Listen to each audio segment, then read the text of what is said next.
Hello, everyone, and welcome to PPMD's webinar with Sarepta Therapeutics on their microdystrophin gene therapy investigational product, SRP-9001. I'm Eric Camino, PPMD's Vice President of Research, and with me today is Pat Furlong, PPMD's President and Founder.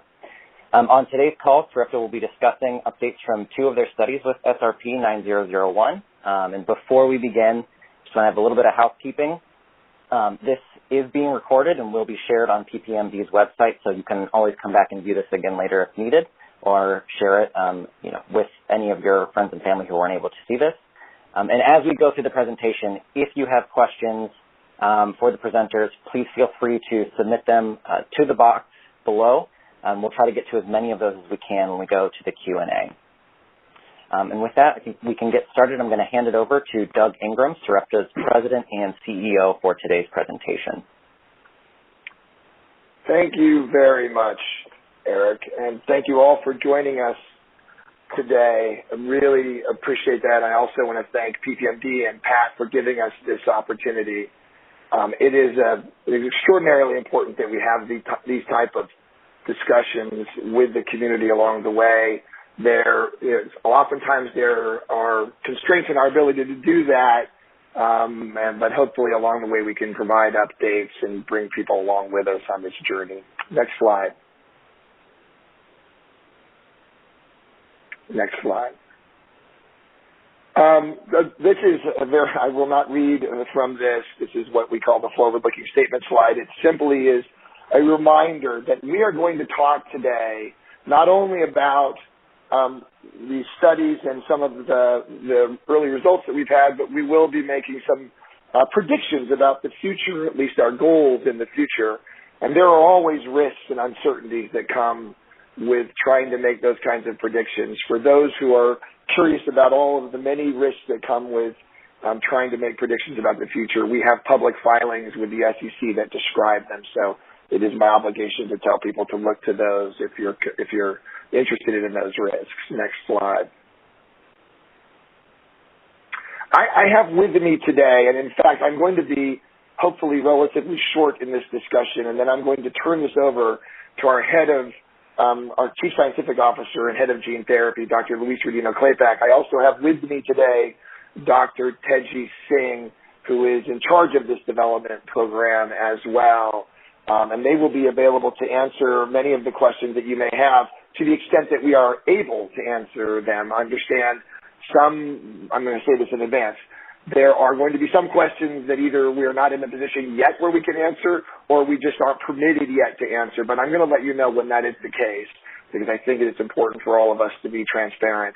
Let me remind you, this slide that you see in front of you describes our mission, and it's a mission we take very seriously. We are an organization focused on using the science of genetic medicine to bring a better life to patients, and in the case of the Duchenne muscular dystrophy community, children and adults, young adults who have rare diseases. And I won't read this mission statement to you, but what you will see here is this attempt on our part to express something that we take very seriously in the company. Duchenne muscular dystrophy is a race against the degeneration and the loss of muscle, and we attempt wherever possible, constrained though we may often be by the science and the process and regulations, we try our best daily to match the sense of urgency that exists in the community. It will never probably feel fast enough for those families who are living with Duchenne muscular dystrophy, but please understand, these are not words on a page. This is something we take extraordinarily seriously. Next slide.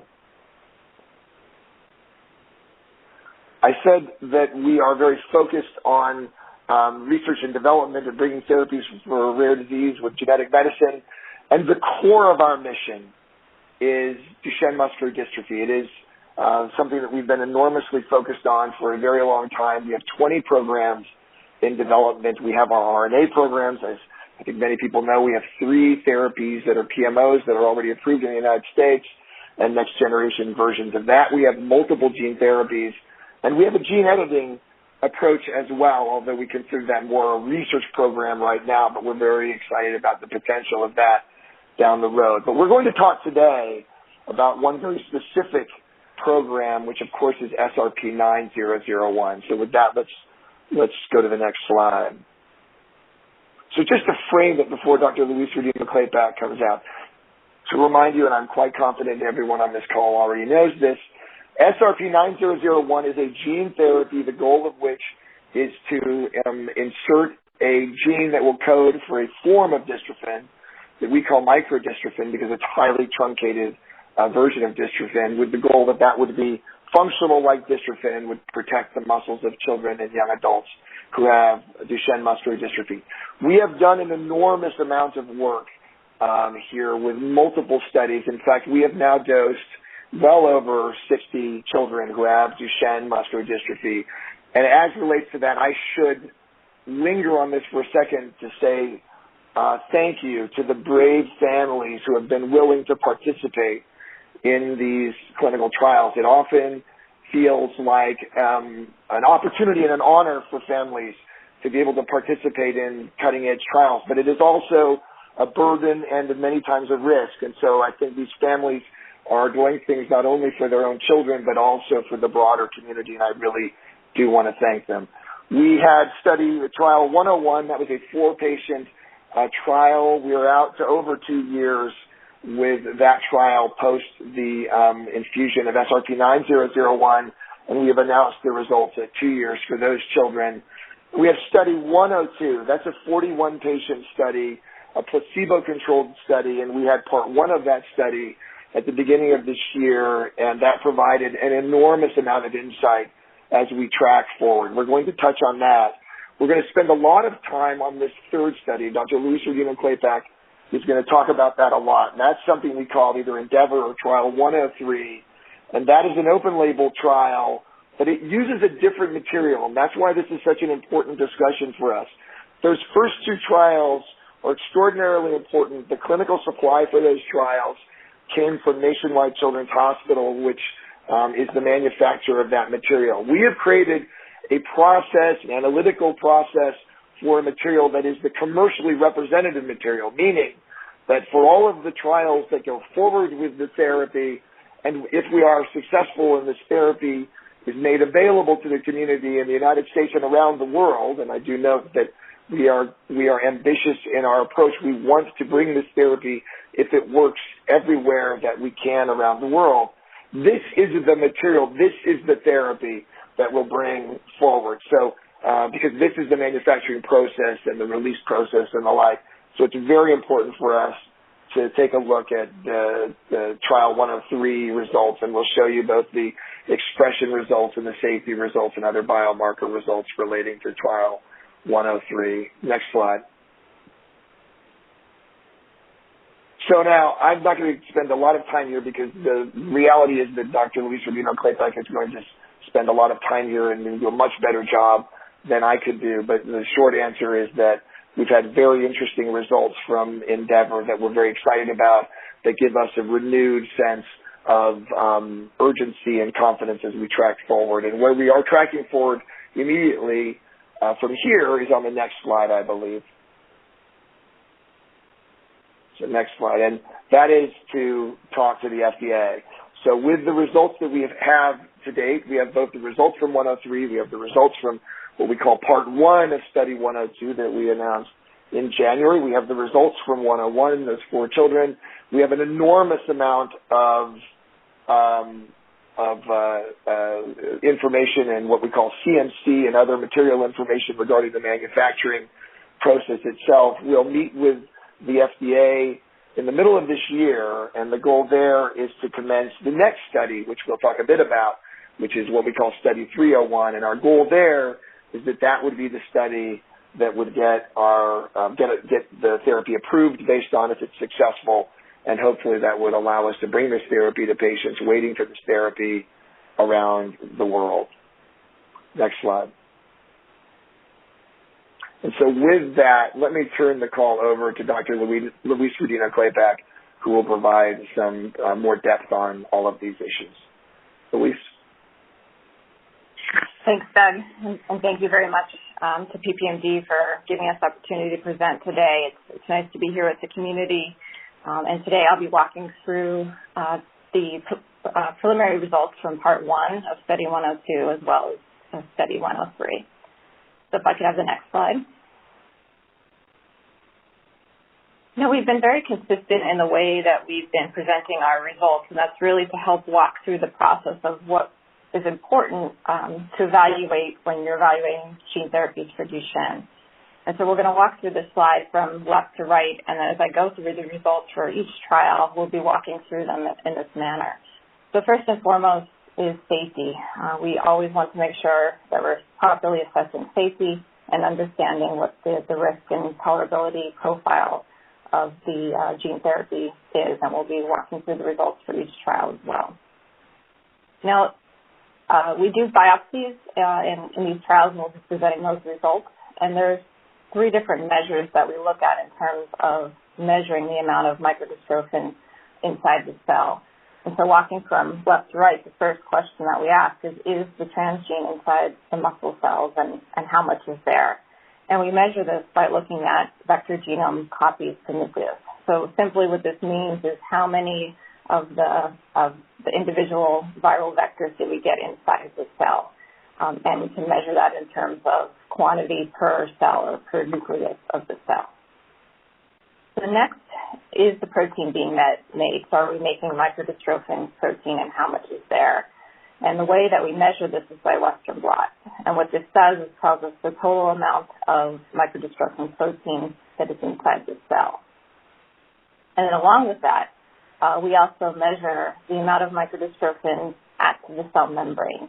And we do this in terms of the number of positive fibers, so how many individual muscle fibers in that biopsy have microdystrophin, and we express that as a percent, so as a percent of normal. And the same with localization. We call this intensity, so how much microdystrophin is correctly localized at the membrane. It's important that microdystrophin gets to the membrane to do its function, to protect the cell membrane in order to prevent muscle damage. And then last but certainly not least is function. Is microdystrophin expression leading to improved function? And we measure this in a variety of outcomes. The one we'll be talking about most today is the North Star Ambulatory Assessment, or the NSAA, which is a scale of 34 points, and it measures really functions that are representative of daily life. So we'll be discussing these in more detail. So the next slide. And Study 102 is the first study that we'll be talking about. And why is this important? Next slide. Study 102 was critical. The next slide, please. Thank you. Because this is a randomized, double-blind, placebo-controlled trial with gene therapy, and this is the first. And this has provided us with a wealth of data and really further established proof of concept for microdystrophin. So just to talk about the study design, this is a dense slide, but we'll walk you through it step by step. 102 study is a 3-part study. It's randomized, double-blind, placebo-controlled, and is designed to test the safety and efficacy and tolerability of a single dose of SRP-9001 in boys with Duchenne between the ages of 4 to 7 inclusive. It's important to note that this study is still ongoing and it remains blinded. We have functional results for all patients at the first year, and then we'll be further evaluating function over time for the second year. So in this diagram on the right, we had 41 boys that were randomized into the study, and they were stratified by age, meaning that we had a pre-specified analysis before we started the study to evaluate boys between ages of 4 to 5 and 6 to 7, and I'll talk about why that's important in a few slides. And so of those 41 boys, half received a single IV infusion of SRP-9001, whereas the other half received an IV infusion of placebo. And that occurred, patients were followed for 48 weeks. There was a biopsy at baseline and then at 12 weeks. And then after 1 year and after obtaining the functional data, patients were then crossed over. where patients that received SRP-9001 received an IV infusion of placebo, and vice versa, where patients that received placebo received SRP-9001 in the second part of the study. And so we're currently in the midst of part 2, this 48-week portion, and then towards the end of this year, will be the end of the 48-week portion of the study. We'll obtain functional measurements, and then patients will transfer into part 3 of the study, which is an open label extension period. And so I could have the next slide.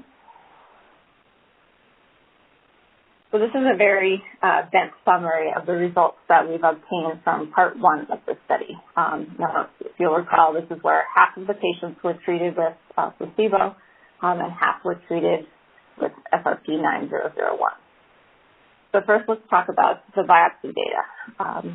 When we looked at vector genome copies per nucleus, we saw a mean of 1.6 copies per nucleus at week 12. So this is 1.6 copies per cell. And this is very consistent with what we've seen in previous preclinical studies as well as 101. So next we asked, is the protein being made? And we measured this by Western blot. And so looking at week 12 of the study, we saw a mean of 28.1% of normal. And importantly, the microdystrophin was correctly localized to the membrane. And when we measured the amount of fibers that express microdystrophin, we were at 33% of normal at week 12. Now, how did this expression translate into function? And I'm going to linger on this portrait for a while because this is a lot of information in this last plot. So the primary functional outcome for this study was the North Star Ambulatory Assessment. And what we saw, the primary endpoint was in looking at the difference between placebo and treated in all patients between the ages of 4 to 7. And what we saw was a significant or an increase in treatment versus placebo at every single time point.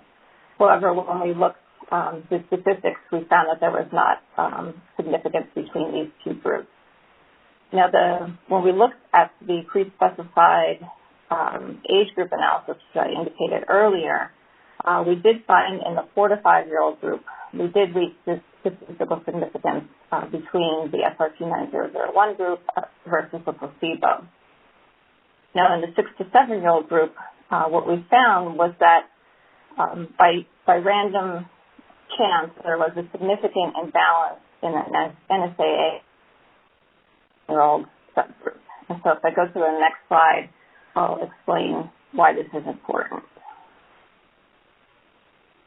So why do matching baseline characteristics matter? So if you look on the left, which is indicative of what we saw in the 4 to 5-year-old group, we had very well-matched characteristics, or very well-matched NSAA scores at baseline. So the active group, which is exemplified on the top in purple, versus the placebo in blue, we saw that both groups were very well-matched at baseline, had similar baseline characteristics, and so it was very easy to see a difference in gain of function in the active cohort versus placebo. Now, this is contrary to what we found in the 6 to 7-year-olds, which just by random chance of patients were assigned to into their groups of active versus placebo. The treatment group at baseline actually had significantly lower, almost 5 points lower baseline scores on NSAA versus the placebos, which had higher baseline scores. And so it was very difficult to see any significant treatment effects between these two groups. We've learned from this, and this is something that we will adjust for in the future in future studies. Now, if I could have the next slide. Now, in terms of safety, importantly, we saw no new safety signals. We saw that tolerability was very consistent with previous studies, and so the previous study to this was the 101 open-label study in the first 4 patients. 85% of the treatment group did have adverse events, and 43% in the placebo group.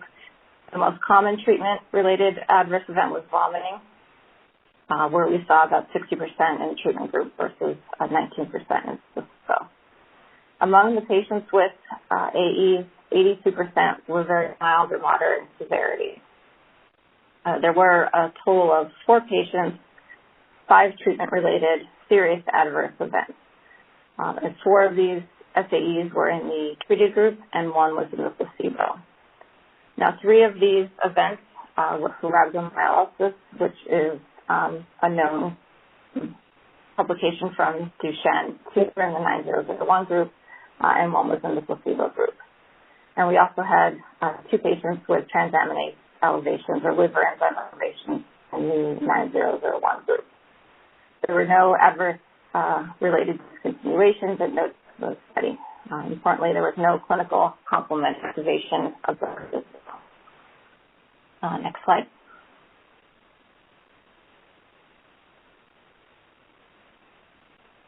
So we learned quite a bit from the study. I know we packaged that data into a single slide, but just from part 1 of the study, we still have more to learn from part 2. We learned quite a bit. Importantly, we further demonstrated that SRP-9001 proof of concept, meaning that we demonstrated microdystrophin expression leading to a functional benefit in the 4 to 5-year-old group. We did see improvement across the entire group. It did not reach statistical significance in the group as a whole in the 4 to 7-year-old group. At 12 weeks post-treatment compared to baseline, we did meet the primary biological endpoint of microdystrophin expression. As you can see, that's highly significant. We achieved statistical significance and clinically meaningful improvement in NSAA over placebo in ages 4 to 5, and to that pre-specified subgroup analysis. And importantly, we gained important insights from Study 102, which we applied to both Study 103, and will incorporate into our plans for Study 301, or the next placebo-controlled study. We will announce results from Part 2. This is the patients that have now crossed over onto microdystrophin by early 2022. And Study 102 will continue to follow patients for several years, and this will help us build up our safety database as well as our understanding of the durability of both expression and function. And so next slide.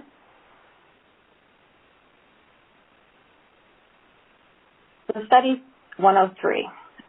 Why will this advance us forward, and why is this particularly important? As Doug mentioned, next slide, this is a study, the first study, using our commercially representative material. And so it was extremely critical to understand how this material is working in a clinical setting from both a safety perspective and a biological and functional perspective.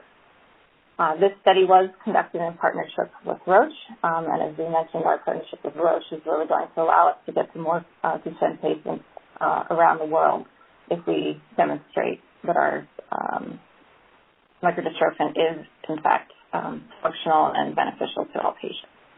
In Study 103, this is an ongoing Phase 1b open-label study. There's no placebo group in this study, using our commercially representative material of 9001. There were 4 U.S. sites, and the enrollment was with Duchenne between the ages of 4 to less than 8, so inclusive of 4 to 7. There are a total of 20 patients enrolled, but today's data will be presented from the first 11 patients of those 20. So of the 11 patients, 2 were between the ages of 4 to 5, and 9 were between the ages of 6 to 7. The dose for the study was 1.33 times 10 to the 14 vector genomes per kilogram, and this is using our validated titering method. This is just our way of how we quantify the concentration of the virus, and this is our qualified or validated linear qPCR method that we use to measure the titer. In terms of the study design, there was a biopsy at baseline as well as 12 weeks. And then Part 2 of the study, that was Part 1. Part 2 of the study is 248 weeks, or about 5 years, in which safety visits and functional assessments will continue for the duration of the study. Next slide.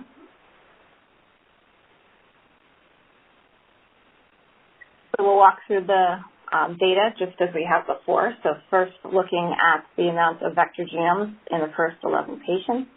When we looked at the average vector genome copies across our first patients, we see a mean of 3.87 copies per nucleus. So we get high levels of transduction or delivery of transgenes to the muscle cells. Next slide. Now measuring the amount of protein being made, the amount of microdystrophin being made by Western blot. This is also at week 12. We see a mean of 55.4% across our first 11 patients. And importantly, next slide, this microdystrophin protein was well localized to the membrane, as you can see here, and we'll walk you through this graph here. So what we're showing on the top is baseline biopsies. On the left in green is a protein called myrisin. So this is a protein that always exists at the membrane. This is just our way of marking where the muscle membrane is. In the middle is seen for microdystrophin. You can see at baseline, we don't see any microdystrophin. Post gene therapy at 12 weeks, we see microdystrophin correctly localized to the muscle membrane. And on the right, this is just merged images of those first two panels. And so you can see that the microdystrophin is co-localizing with myrisin correctly at the membrane. And so as I mentioned previously, we measure this in two different ways. So one is looking at the number of positive fibers, or the number of fibers expressing microdystrophin, and we see a mean of 70.5% as compared to normal. And then looking at intensity, the amount of microdystrophin present at the membrane when you compare it to a normal biopsy, and with normal levels of dystrophin, and we see 115.9% of normal at 12 weeks. Next slide. And so, given that we see these robust levels of microdystrophin, how does this compare with our clinical material?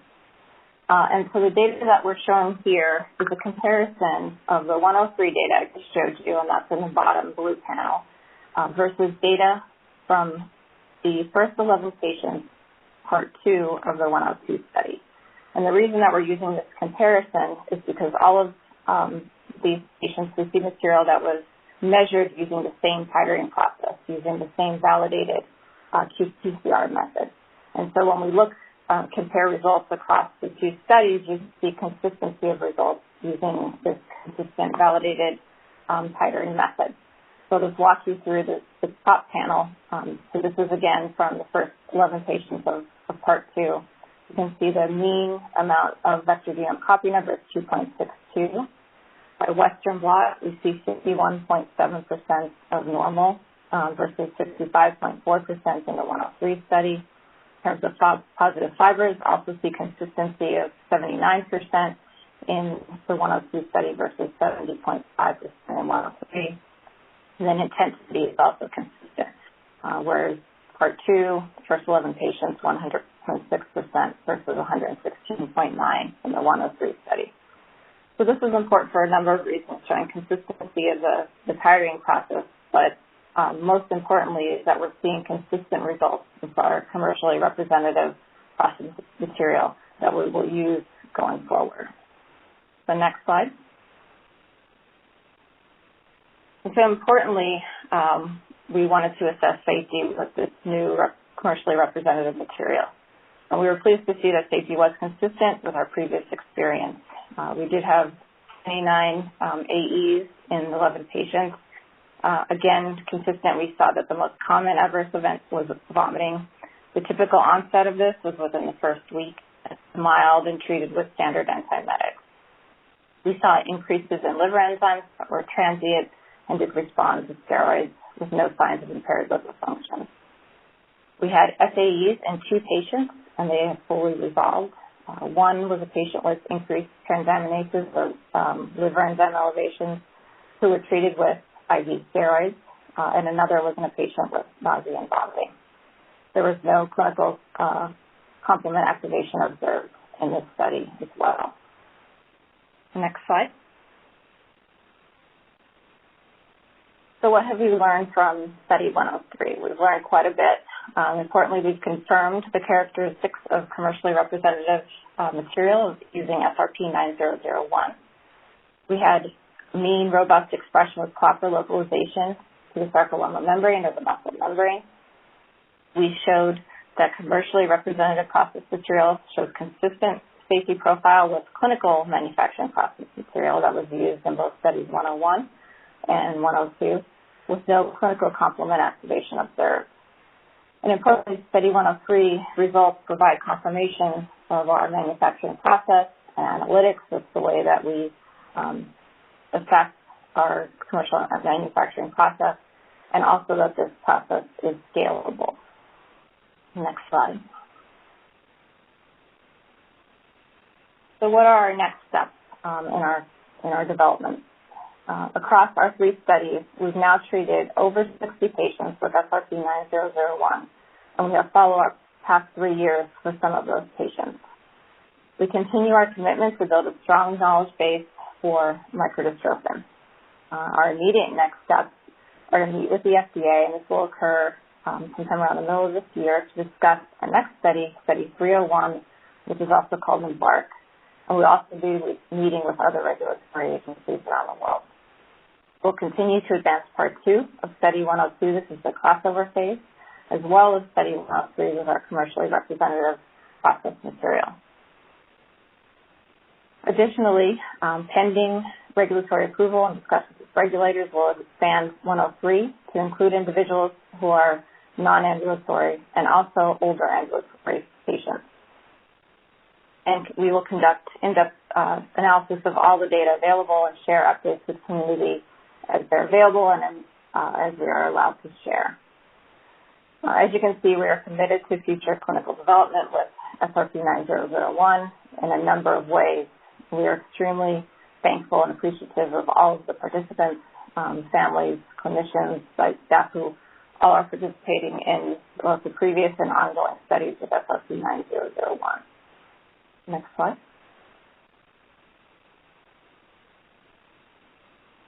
We'd also like to bring your attention to an additional study that is underway that we're conducting to evaluate how common it is to have pre-existing antibodies to RH74. And this is a field prevalence study. And this just means when we look at the Duchenne population, how often do patients have pre-existing antibodies to RH74. The study is enrolling boys between the ages of 4 to 18 with a confirmed mutation of DMD, any mutation. Individuals residing in the U.S. are eligible. There's no travel or inpatient visits required.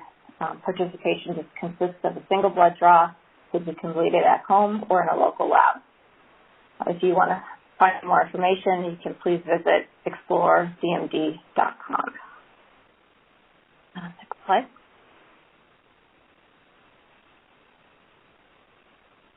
We did want to mention that in 2019, we entered into a licensing agreement for SRP-9001 with Roche, and this really will allow us to reach more Duchenne patients faster than we could just on our own, and especially throughout the world. Next slide. And with that, thank you so much for your attention today and participation. We're very happy to answer questions. I'm going to turn it back to Doug to facilitate the Q&A, but I'm here as well as Dr. Teji Singh as well to answer your questions. Thank you very much. Thank you very much, Dr. Dino-Claypack. I won't burden folks with additional commentary. I'm sure there are a lot of questions, so let's jump to them. Pat, if that makes sense. Yeah, so we've Doug, I think Eric's going to go forward.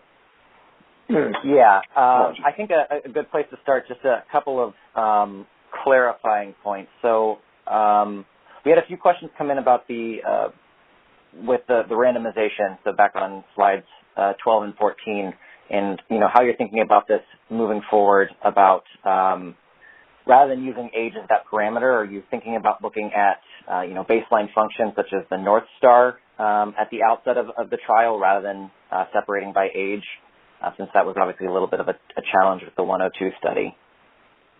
Yeah, thank you for that. So I'll give you the broad strokes. One thing I'm going to tell you in advance, because it will come up, is that there's a lot about the protocol for the next study, 301, that I can't yet talk about, or Dr. Luis Dino-Claypack or Teji can talk about yet, because we've got to meet with the division.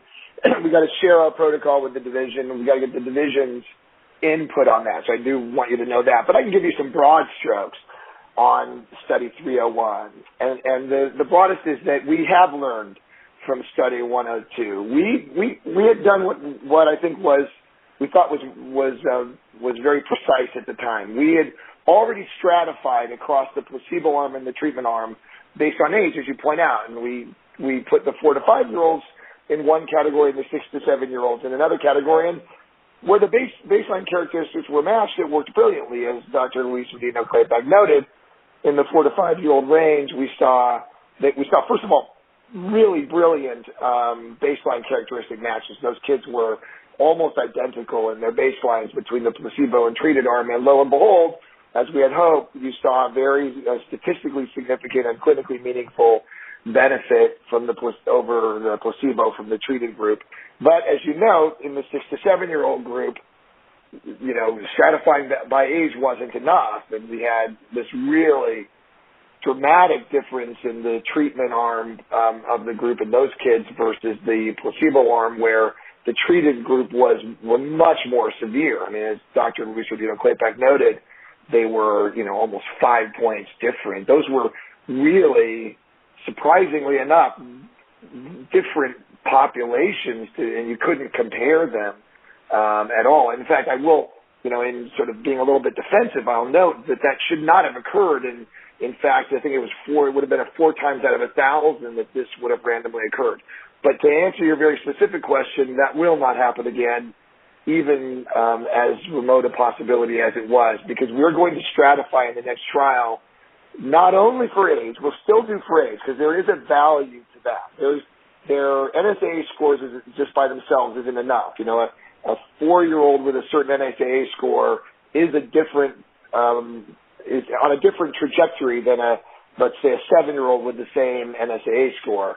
So we will do stratification by age, but we will also separately stratify by baseline characteristics so that we do not have this issue again in the future, and we can see the results when we compare across the treatment arm and the placebo arm.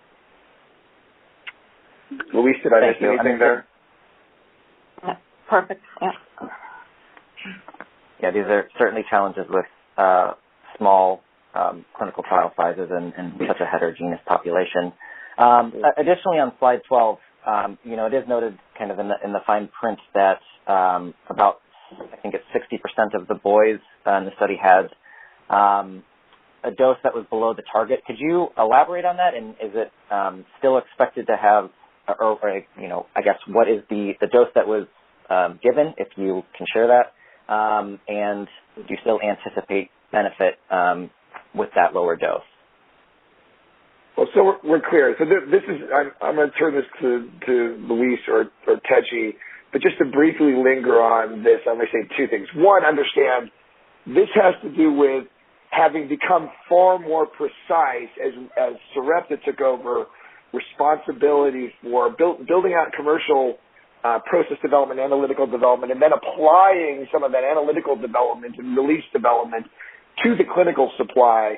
So if you were just using the nationwide approach and the nationwide assay, you would not say that they were off the target dose.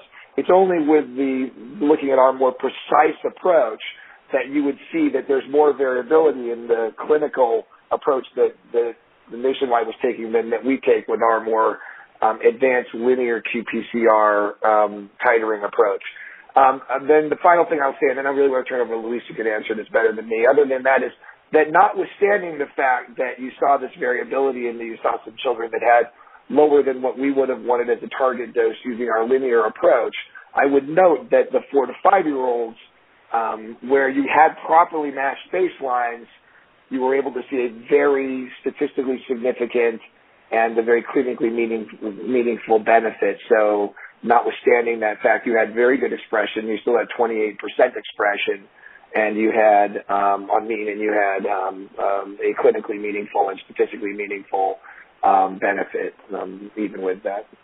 Luis? Yeah. No, thank you.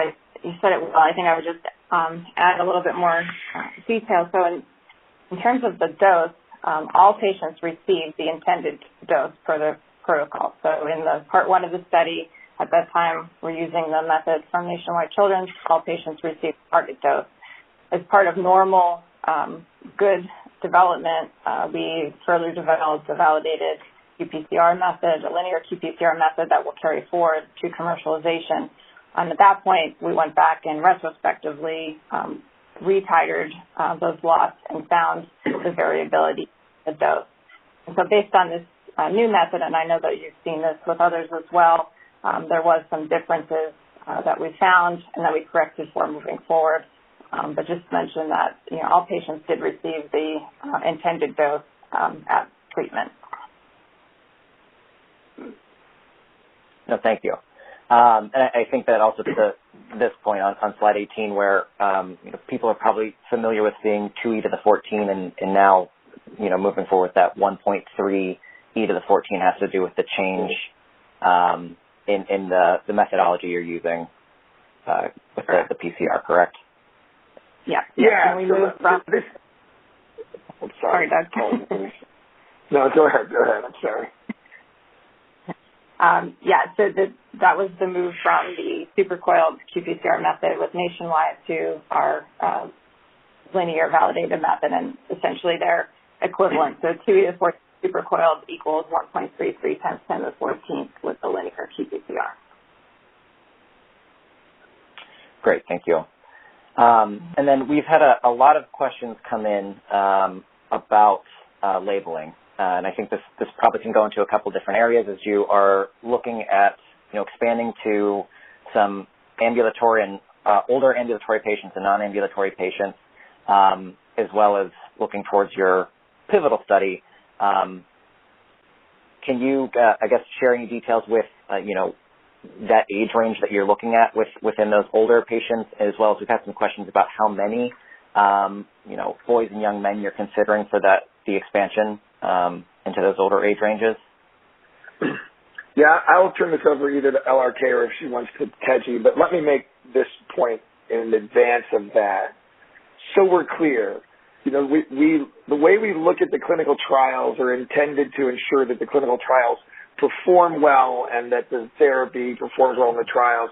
Let's be clear that our goal as a mission-driven organization is to have a label that covers all of the patients that could benefit from SRP-9001. And to note, this is not like an exon skipping therapy. There really is there's no mutation that should be off the table. This ignores mutations and inserts in the place of the missing dystrophin a gene that will code for what we believe to be a functional form of dystrophin for kids that should benefit kids across the spectrum. So that is our goal. Goal first and foremost to have the broadest label possible for all of the children and young adults and adults who have Duchenne muscular dystrophy, and to bring this therapy to as broad a geography as we can as an organization. And certainly we're going to do that in partnership with our partner Roche, which has an enormous amount of expertise outside the United States. But Luis and or Teji, you might want to provide more detail on some of those plans for the non-ambulatory patients. Yeah, I think Teji's best position. Sure. Thank you so much. So the 103 study, we actually have expanded to 2 additional cohorts. One cohort will be the older ambulatory boy, and the other cohort will be a non-ambulatory. But as Louise pointed out, these studies are a very, very small number of patients, and really only 6 subjects per cohort, or 6 patients per cohort. And this is really just to get an idea first on the safety, and then potentially on the dosing portion. And then with that data, we're then going to go and look at that data to help design another study, a phase 3 study, will expand in numbers. So that's going to be a much larger study looking at these same populations. But our plans for that study, finalization of that design, will be after we get this 103 data, so the fall of this year, when we start really working on that expansion study per se. Great, thank you. I know that's something that the community has been asking for quite some time, so I think everyone's pleased to see that expansion is forthcoming. And similarly, Doug, as you mentioned, it's available regardless of mutation, hopefully, broad approval for all ages. We did have a question of, is there any possibility of inclusion of, manifesting carriers as well in these studies moving forward? Oh my goodness, this is a very difficult thing. So, for girls and young women who have Duchenne muscular dystrophy. This has not been a focus of development, and it's very frustrating for people, I understand. The problem, frankly, is that you can't include. Remember this: the goal of these studies is to show the benefits of the therapy, and that benefits everybody. So, hopefully, if the therapy works, it benefits the children and adults and the young adults who are in the study. But it more important even than that, it benefits the entire community by getting to the community a therapy that can be broadly available and can start attacking this disease. And if you aren't careful, if you're not careful and thoughtful about the protocols that you have, you can end up in a situation where you may have a brilliant therapy, and yet you don't see the benefits of the therapy because of the variability that you had in the trial. And that's one of the problems. The fact is manifesting carriers are very different in the way they present than some of the other children and adults with Duchenne muscular dystrophy. So I'm going to be direct with you. We don't have a current plan in the upcoming study, certainly 301, to include manifesting carriers, but it's something we think about, but it's very challenging. Yeah, certainly, and I appreciate the transparency. And looking ahead, or I guess with the studies that you've done so far, and thinking as you're moving towards some of these inclusion with some of these older non-ambulatory boys, have you had an opportunity to look at the impact on lung function or cardiac function? And is that something that you're anticipating looking into as well when you do move to these older patients where that may be more important to them than some of the skeletal muscle function? Yeah, Teji, you can answer this question well. Great. No, thank you so much, Chad.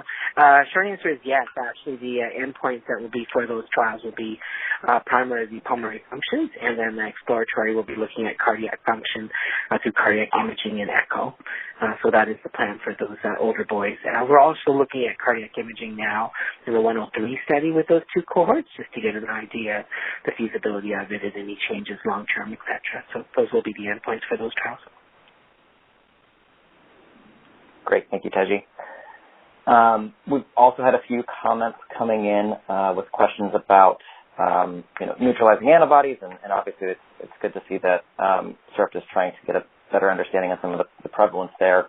How, as a company, are you thinking about this challenge so that way you can enable all patients to hopefully be able to receive the therapy, and looking ahead, if redosing is needed with these therapies, how you're thinking about tackling those challenges?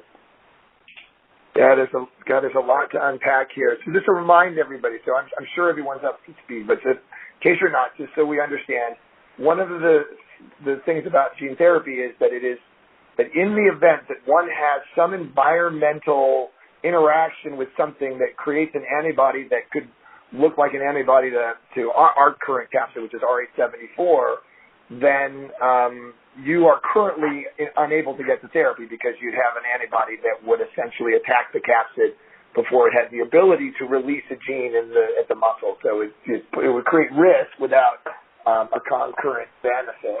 A couple of things. One thing to know before we move on is that so far, now we have a seroprevalence study, so we'll see this over time.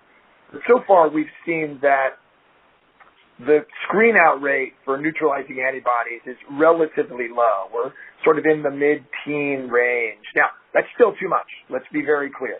That means there are patients today who, if they screen out just because of the vagaries of environmental exposure, can't get therapy, and we don't find that acceptable. But it is good news, at least, that unlike some other things you see in the literature with other what are called capsids or the viral vector, we do have a fairly low screen-out rate. With that said, there are a host of efforts that we are making as an organization to put ourselves in a position where we can knock down those pre-existing neutralizing antibodies. It's still research today. I want to be very clear. We've got to be very thoughtful about what we can stake our claim on and what will require additional work. But we're very committed to the concept of knocking down neutralizing antibodies so that we can put back into the ability to get therapy those who might have those neutralizing antibodies today. And even looking down the road further, something that is probably even an order of magnitude more challenging, but it's something we're working on as well, getting to a day where we could potentially redose if redosing ever became necessary. That's an enormous amount of neutralizing antibody that one has to knock down. But Luis and team have a number of different programs ongoing with the goal. I think we're confident that day will come. The day isn't today, though, so we've got to move with urgency on that as well. Luis, any other thoughts on that? You said, well, I think we are reaching out patients, and we've done a lot of work to both understand the antibody profile for RH74 and look at multiple ways to combat it. So some of the ways that we're looking at are to physically remove antibodies using things like apheresis, which we've talked about. Other ways to use drugs to cleave the antibodies. And a third way is to prevent the antibodies from even forming in the first place. And so we're looking at multiple modalities that it could either live independently or potentially live together. And so I think we've been very aggressive on this front to make sure that we can reach all patients, and we're working very hard in the research setting to be able to establish this. Thank you. It's definitely an area that we'll be interested to keep an eye on as you work on your developments as well. We also had a few questions come in thinking about, in the vein of if redosing is necessary, what are your thoughts, whether it's from some of your preclinical data? Obviously, we may be too early now. In terms of if redosing is necessary, looking at the durability of the construct and timelines of kind of what you're expecting. Well, to your point, it's difficult to know with precision, how long the durability will be, but we can talk about what we know so far. What we know so far in the animal models that we've looked at, we've seen very good durability for as long as we've been able to look, and we're now out at 8-9 years. And have seen strong durability over a number of different animal models themselves. That there's a good reason for that. Just so people understand, the issue is you insert a gene. The question is, with muscle turnover and the like, are you going to lose construct over time? The challenge of using gene therapy for a neuromuscular indication with a full body infusion is getting the therapy to the right place. That's one of the big challenges. The good news is we've seen in the early results is that we're seeing great expression. We've got 3.8 genome copies per nucleus in the study 103 results, which is our commercial process. So we feel great about that. And the good news is that, unlike some other areas in the body, the turnover of muscle is not dramatic. And so the animal models, sort of confirm that prediction that you're going to get very good long-term durability.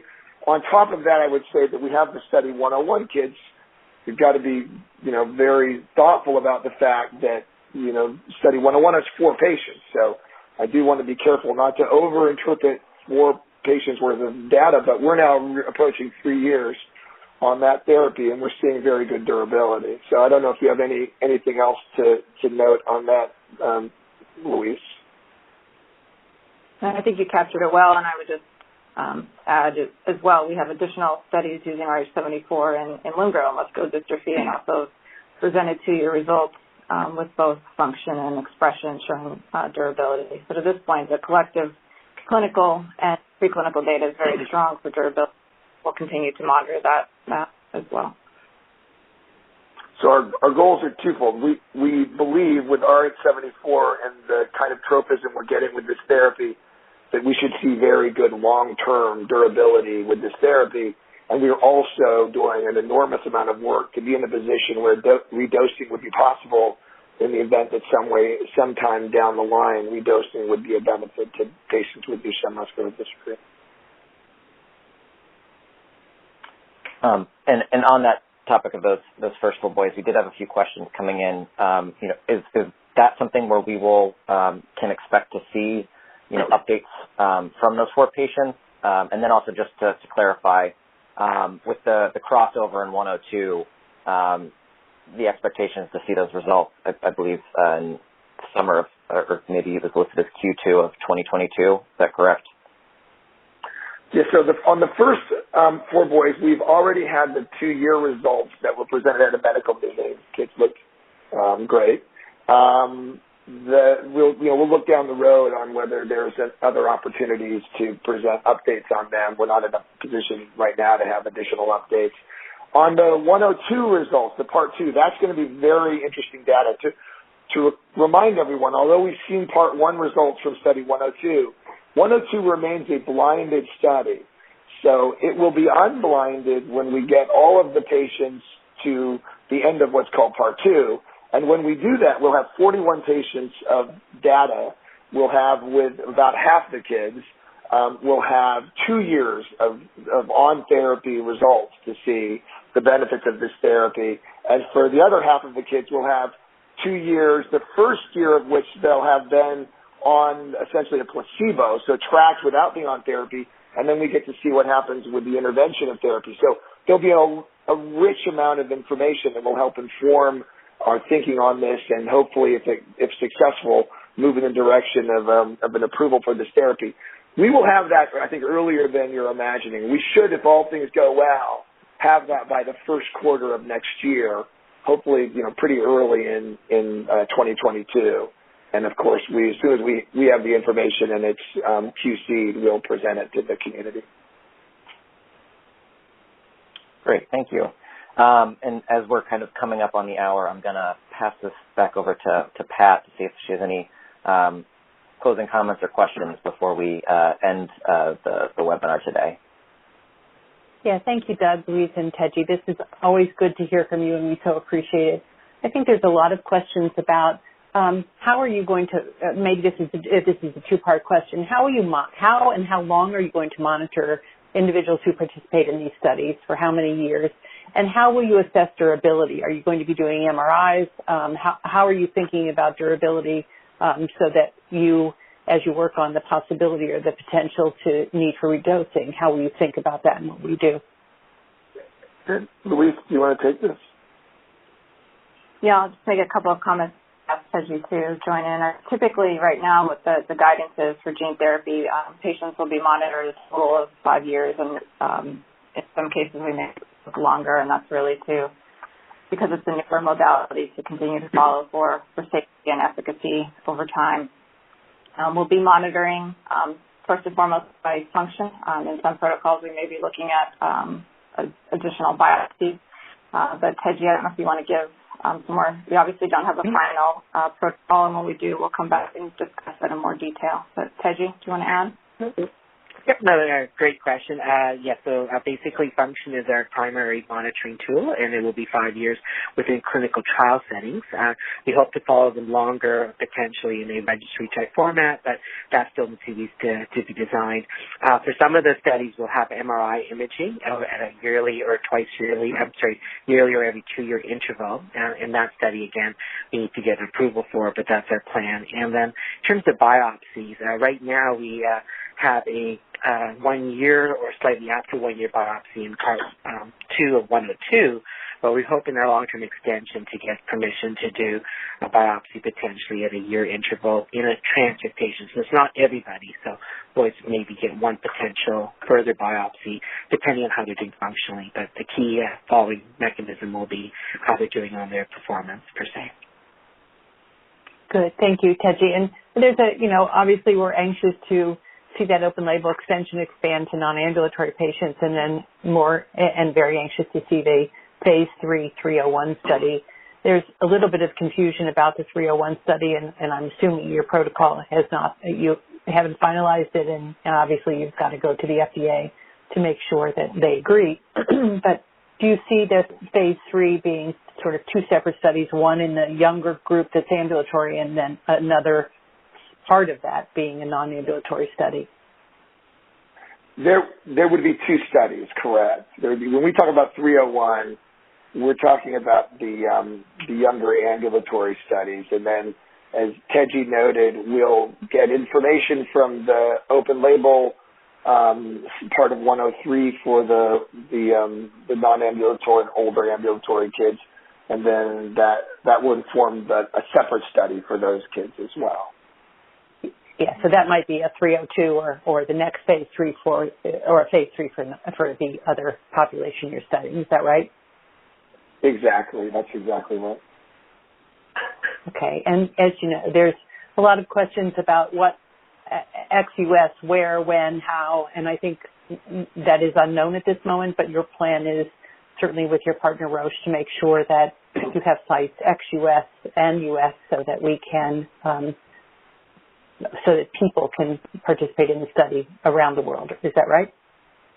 Yes, yeah. This will be the next study. 301 will be a much larger number of sites. Remember, the first 102 was only 2 sites, and it was primarily actually at Nationwide Children's Hospital and Dr. Jerry Mendel. The next 301 will be a global study with sites across the globe in addition to the United States. And then, so we're very clear, all of our plans going forward and all of the studies, not only for trial participation, but from an approval perspective, are intended to be built to allow the broadest approvals across geographies, not just in the U.S. and not just in Europe, but even beyond that as well. Great, thanks, Doug. And this is just a question that every parent will ask you at some point down the line. So, you know, these placebo-controlled studies are hard because if you're in the placebo group, you're waiting a period of time, and we know what time does in terms of this diagnosis.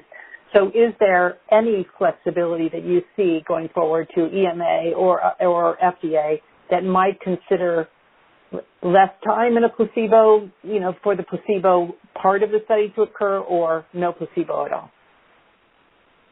We try. I have to say, look, let's acknowledge the placebo trials are horrific in one sense because, you know, it's this challenging as heck for families to have to be in a placebo-controlled trial. And you can envision alternatives like a trial controlled by a natural history set, but the problem is we've got to get the therapy to the broadest part of the community, and from a scientific perspective, but also from significantly from a regulatory perspective, we often are required to engage in these, as you're well aware, Pat, because we've had direct conversation with regulators as well. We're often required to engage in these placebo-controlled trials as a basis, or we won't be able to get them approved. What we try to do, of course, therefore, is limit them. I mean, the truth is, limit the duration of the placebo part of the trial. 1 year is a long time in the life of a child with Duchenne muscular dystrophy. But it's probably the shortest period of time we could look at right now with regulatory groups. So, you know, and then the other thing we do is we ensure that anybody that's participating, of course, gets on the therapy at the end of the 1 year period. But it is a challenge. It certainly is. And Doug, if you had a crystal ball, and I know you don't, and I know there's lots of factors here, your hope to start that 301 study, can you give us a ballpark? You expect it Q4 of this year, first 2 quarters of next year? What's your hope? I know tomorrow would be your best hope, but do you have any sort of... my hope. Yeah, so I'll give you the broad... and let me say, I appreciate you saying hope, because I don't want this to be promise. I want you to know that we've got to meet with the division. So the goal here, the big rate limiter for us, is we've got to meet with the FDA and get the FDA's approval to commence the next trial. And I think we've got a great basis for that. We've got, in my view, fantastic data, both from all of the CMC related information, from the safety and expression information, and from the early clinical information to start that next trial.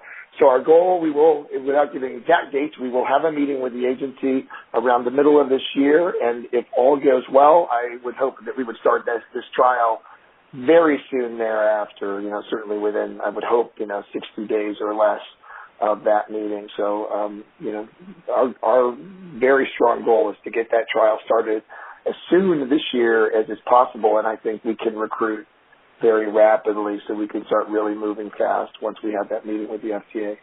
So the big next moment for us is that FDA meeting. Yes, and we'll all be anxious to hear once you speak with the agency and look forward to studies opening. There have been questions on pricing, and I think no one can establish pricing until we get approvals and until lots of other data comes through. We are really anxious to see approvals in gene therapy, and certainly will, as a community, will make it our promise or our hope to try to deliver that therapy to as many children as possible. There was the question about neurocognitive. This doesn't cross the blood-brain barrier, but are you doing any neurocognitive outcomes here? Ted, you're going to correct me if I misspeak here, but I do not believe we are, for the simple reason that you've just noted, that RH74 doesn't promiscuously cross the blood-brain barrier, so it wouldn't be expected to have any effect on the neurocognitive-related issues. Am I wrong about that, Ted? No, you're correct. There's no specific neurocognitive assessments other than general well-being and PRO2. Good. Well, to all of you, Doug, Louise, and Teji, thank you so much for today's meeting. We'll look forward to an update as soon as possible. When you say middle of the year, we're in the middle of the year for an FDA meeting, so we'll cross our fingers and hope that that's very soon, and we look forward to more information along the way. Thanks for what you're doing. Thanks for the hope that you've given us, and we'll look forward to our next time together. Thank you all for joining us today. It's a pleasure. Thank you. Thank you as always. Thanks, Doug. Thanks, Louise. Thanks, Teji.